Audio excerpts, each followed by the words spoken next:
kulanti wacan oo wanaagsan daawadayaal kuna soo dhawaada janalkeena ka wararka aan ku soo gudbino wararkii ugu dambeeyay Soomaaliya caalamka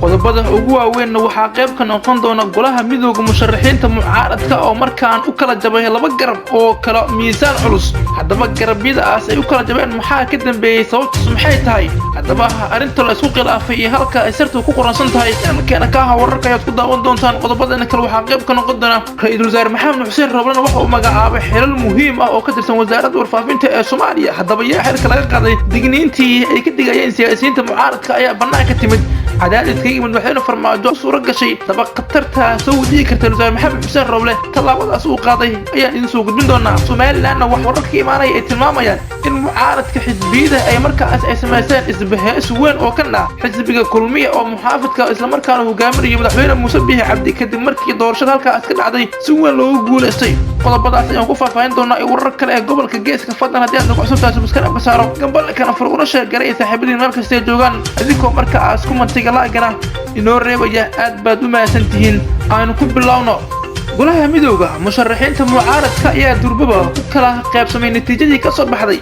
baaris ay sameeyeen guddigii ururada rooblu xisaaray cabashada ay mucaaradka ka muujeen guddiga doorashooyinka dalka guddiga xaqiijinta xubnaha guddiga doorashooyinka ee uu magacaabay Mr. Roble ayaa xalay goor dambe ku dhawaaqay in 34 xubnood laga saaray liiska guddiga doorashooyinka heerkooda kala duwan dhawaan bay heed markii midowga musharaxiinta ay u gudbeen wasaaraha Soomaaliya ilaa 67 qof oo ay soo siyaabooyin kala duwan ugu cabanayeen kuwaas oo qaarkoodna la sheegay inay ka tirsan dhaqaalaha dawladda ciidanka iyo qaar ka tirsan siyaasiyiinta ama ay ku eedeeyeen inay dhaxdhaxaadka in arrimaha doorashooyinka dalka hadaba qaar ka mid ah midowga musharaxiinta oo ka hadlay natiijada ka soo baxday guddigaas ayaa ku kala aragti duwanaaday waxayna midaan banaanka soo dhigaysaa kala qaybsanaan musharaxiinta ah oo ku aadan guddigaasi siyaasiga mucaaradka Cabdiraxmaan Cabdishakuur Warsame oo ka mid ah xubnaha midowga musharaxiinta mucaaradka ayaa si adag uga hadlay go'aankii ka soo baxay guddiga oo wasaaraha u saaray soo turxaan bixinta xubnaha cabashada laga keenay ee guddiga doorashooyinka halka uu si weyn u soo dhaweeyay musharax Cabdikariin Xuseen Guureed وأصلا كم ذا مدوق مشرحين معارض كا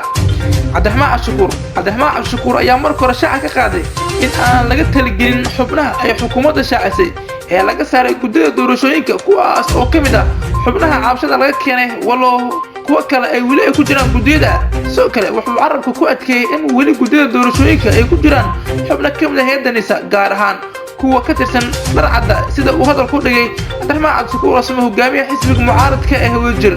waxaan aaminsanahay in inta badan xubnihii inta ka tirsanaa gaar ahaan kuwii dhaqadka ah ee loo yaqaan undercover ay weli si xoog leh ay guddida ugu jiraan waxaana ka codsanayaa Mr. Roble inuu xalinta tabashooyinka u maro wada sax ah oo daafuran hufnaan iyo dhexdhexaadnimo leh si doorashada u noqoto mid la isla wada ogol yahay dhankiisa Cabdikariin Xuseen Guureed oo asaguna ka mid ah musharaxiinta mucaaradka ayaa sheegay in guddiga ra'iisul maxamed xuseen roble u xilsaaray cabashada guddiga doorashooyinka ee dadaal badan muujin isla markaana ay tahay in la soo dhaweeyo waxaan soo dhaweynayaa go'aanka guddiga heer wasiir ee kala shaandheynta anigoo u arkaa inay guddida dadaaleen muujinna faafreeb lagu kalsoonaan karo waxaana soo jeedinayaa in hore loo socdo si dalka u galo doorasho horseeda xasuulo siyaasadeed ayuu yiri Cabdikariin Xuseen Guureed ayaana isugu qabaa in qanacsanaantu laga muujiyo natiijada ay soo saareen guddiga Roble wuxuu saaray cabashada guddiga doorashada kuwaas oo 34 xubnood oo kaliya ka saaray liiska si buu yiri doorashada xasuulo ay dalku ugu dhacdo si kastaba hadalka ka soo baxay labada musharax ee ka tirsan midowga musharaxiinta ayaa banaanka soo dhigay sida midowga musharaxiinta ay u kala jabeen ama u kala qaybsan yihiin faafreebka lagu sameeyay guddiga doorashada midaas oo caqabad hor leh ku noqon karta fulinta heshiiskii dhawaan lagu saxay magaalada Muqdisho qabiyo hore janalkeena ka wararka ayaa daawanaysan saaxiibayaal fadlan haddii aad nagu cusub tahay subscribe saar gambalka kana furuna share galay saaxiibadii meel kasta joogan adikoo markaas kumantiga like-na inoo reebaya aad baad u maasantihiin markana ra'iisul wasaaraha Soomaaliya Maxamed Xuseen Roble ayaa wareegto uu soo saaray ku magacaabay agaasimayaasha guud wasaaradaha arrimaha gudaha iyo warfaafinta dhaqanka iyo dalxiiska Roble ayaa agaasimaha guud ee arrimaha gudaha u magacaabay Saciid Cabdullaahi Calisow halka uu warfaafinta u magacaabay محمد حير الدعالي سيدا لو شيغay qoraal ka soo baxay xafiiska wasaaraha wareegto uu soo saaray Roble ayaa xayir loogu magacaabay xilkaas isagoo lagu bedelay agaasimihii guud ee wasaaradda warfaafinta Naashir Xuseen kadib markii uu tixgeliyay soo jeedinta wasiirka wasaaraha xukuumadda maxamed xuseen roble wuxuu agaasimaha guud ee wasaaradda arrimaha gudaha federaalka dib u heshiisiinta u magacaabay mudane saciid cabdullaahi calisow ayuu yidhi afhayeenka xukuumadda macalimuhu khayr ayaa hore usoo noqday agaasimaha guud ee wasaaradda ganacsiga ayaa xal loo magacaabay xilka agaasimaha guud ee wasaaradda warfaafinta kadib cadaadis kaga yimid dhanka madaxtooyada gaar ahaan xafiiska madaxweyne farmaajo ayaa aad u dhibsaday hanaanka taftiran ay qaadatay warbaahinta qaranka oo tan iyo markii mas-uuliyadda ammaanka iyo doorashada uu ku wareejiyey madaxweyne farmaajo si habsame lehna ay u timinayeen wararka mucaaradka iyo muxaafidka nidaamkan dhexdhexaadinta ayaa la sheegay in xafiiska farmaajo uu arko mid caqabad ku noqon kara ulihiisa doorasho maadaama doorashada soo socoto kaalin muhiim ah ay ka ciyaari doonto warbaahinta xogtaan ilaa iyo intaa isku daraysa in qorshaha beddelka la damacsan yahay wasaaradda warfaafinta uu intaasi ka ballaaran yahay waxaana socda qorshe agaasimaha cusub ee xilka ugu qaadi doona agaasima waaxyada TV-ga raadiyaha iyo wakaaladda arrintan ayaana waayahan aad isha loogu wada hayay maadaama isbeddel badan oo dhanka tafsirka ah laga dareemay warbaahinta qaranka oo si siman ay u qaadanaysay wararka musharaxiinta iyo siyaasiyiinta kale ee mucaaradka iyo muxaafidka taas oo la sheegay xafiiska madaxweyne farmaajo inay aad u dhibsadeen tibinta wararka la xiriira mucaaradka qaybooda kala duwan weli waxaad daawanaysaan janalkeena ka aha wararka fadlan hilmaamin inaad subscribe ku saartaan gabadha furtaan una share garaysaan saaxiibadii meelkasta joogaan idinkoo markaa isku mantiga laagina inoo reebaya aad baad u mahadsantihiin markana Somaliland xisbiyada mucaaradka Somaliland ee wadani iyo cid ayaa waxa ay magaalada Hargeysa maanta ay kaga dhawaaqeen isbahaysi cusub kadib ku dhawaaqistii natiijadii ugu dambeysay ee doorashooyinka Somaliland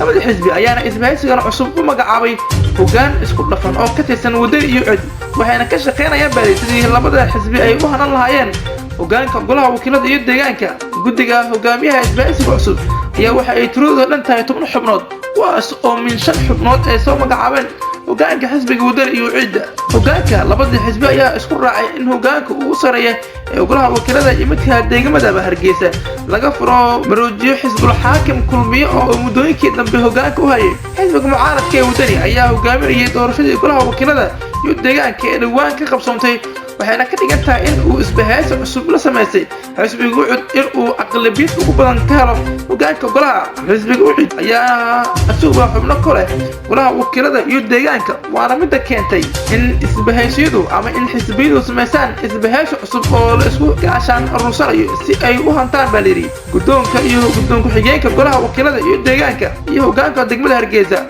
waxaa xusid mudan in doorashadii golaha wakiilada ee gobolka Maroodiya iyo degmada Hargeysa ay codad tiro badan ay ku hogaaminayeen musharaxiinta ka tirtamaya xisbiga wadani qabiga gabagabada janalkeena ka wararka ayaan isa soo gaarnay saaxiibayaal guud ahaan daawadayaal waa naga intaa wararkii waaweyn ee Soomaaliya caalamka aad kala socoteen janalkeena ka wararka hilmaamin inaad subscribe ka saartaan gambalaha kana furtaan una share garaysaan saaxiibadii meelkasta joogaan idinkoo markaa isku mantiga laagana inoo reebaya aad baad u mahadsantihiin